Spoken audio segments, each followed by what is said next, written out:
मित्रों, किताब से कविता है। नृत्यमय जगत। कभी देखा है किसी को सोरंगी या सारंगी बजाते हुए? लगता ही नहीं सोरंगी बज रही है। देह से सटी होती है सोरंगी और लगता है देह बज रही है। 100 रंगों को एक साथ गूंथ लिया है उसने। पूछते हैं कोई अच्छा सोरंगी बजाने वाला है? नाम आता है उसका जिसने मांझ लिया है गज को देह के साथ। सेतु बन गया है गज, जिससे उसकी देह के पार की यात्रा शुरू हो गई है। तबले पर है, तबले पर थिरक रही हैं अंगुलियां, चेहरे पर मुस्कान। यह स्व का आनंद है जो उसे बना रहा है तबलची से तबला नवाज।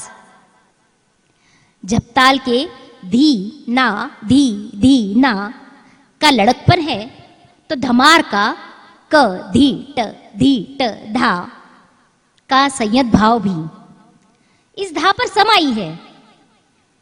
गर्दन हिलाकर बता रहा है वह, और इस तिरकिट पर घूमी है अंगुलियां।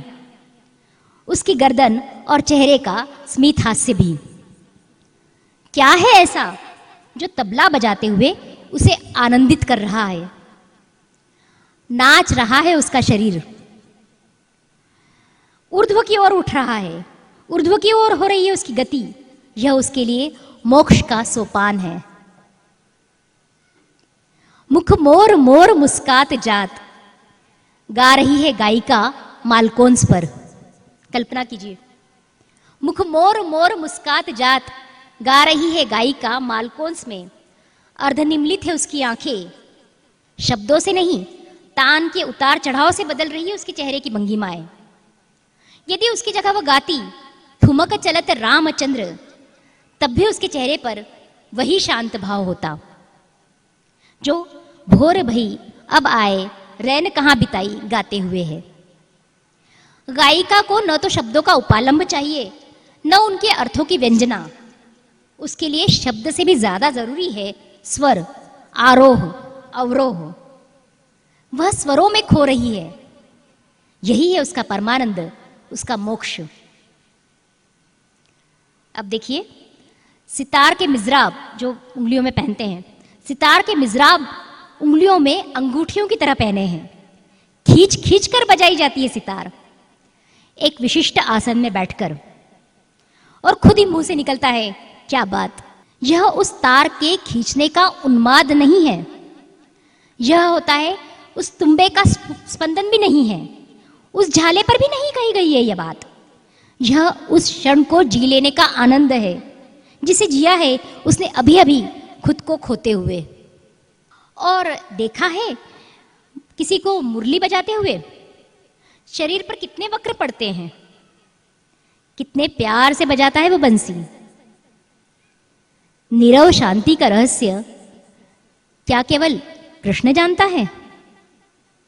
नहीं, वह भी जानता है जो बैठकर बजाता है बांसुरी और खो जाता है निराकार में। अब देखिए, इन सबके साथ तो कभी अकेले ही नाचती है नर्तकी। उसकी आंखें बंद नहीं होती, हर क्षण सजगता उसके साथ होती है।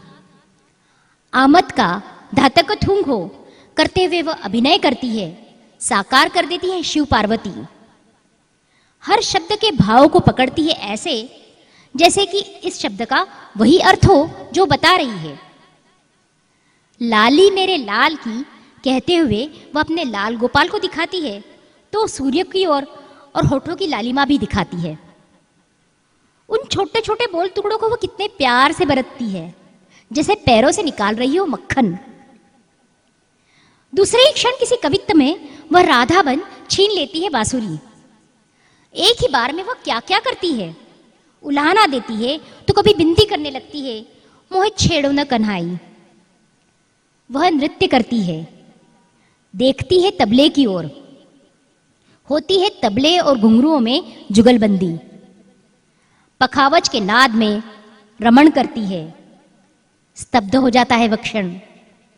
तभी वह देखती है सोरंगी को और एक टीस सीधे उसके दिल को चीर जाती है। तानपुरे से भरती है वो पूरा व्योम। तानपुरे पर चलती है 4 उंगलियां, 4 चरणों को पार कर जाती है। बांसुरी की तान में वह करती है एक पल को आंखें बंद।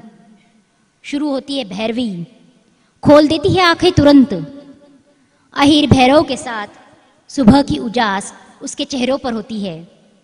दमकती है वह, दमकता है नृत्य। ताल, लय, स्वर और सारे साज साजिंदे। वह पूर्ण परिक्रमा करती है।